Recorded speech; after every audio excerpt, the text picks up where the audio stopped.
In the summer of 2017, we increasingly became aware of concerns surrounding needle litter in the city of Eureka, and it became apparent that we had a problem.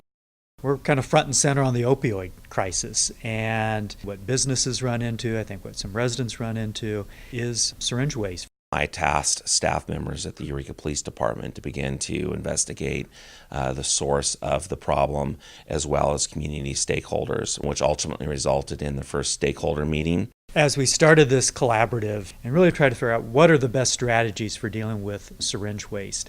What does the literature from the state say around disposal and how to increase disposal efforts? What are other communities doing around the state? And certainly out of that, a number of programs have been developed, as well as additional cleanup efforts.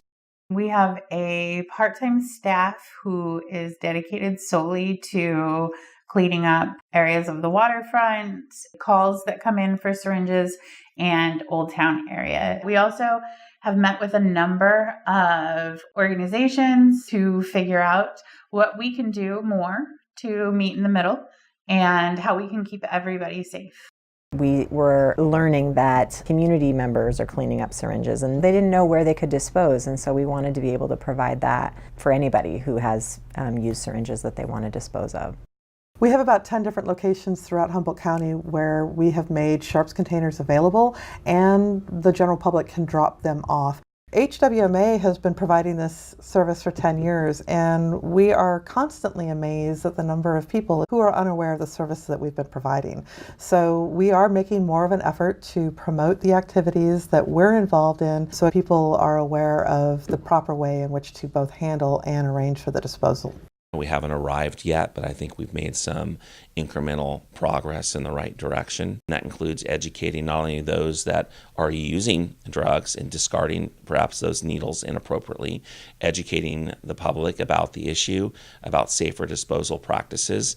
It certainly doesn't fall on one particular entity. It doesn't fall on one particular individual to do this. This is a community-wide problem. It's never going to all go away as long as we have an opioid and methamphetamine epidemic. But we are starting to see improvements. Now, whether that's a long-term trend, we don't know that yet, but we're going to stay on top of it and try to make sure that we continue to drive those numbers down.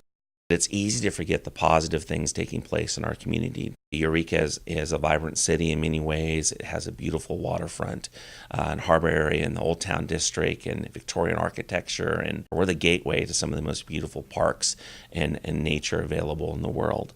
And it's important not to forget that either. Eureka is not the sum of all of its problems. Yes, we have real problems. Yes, we need to address them, not hide from them. But at the same time, we're much more than just that.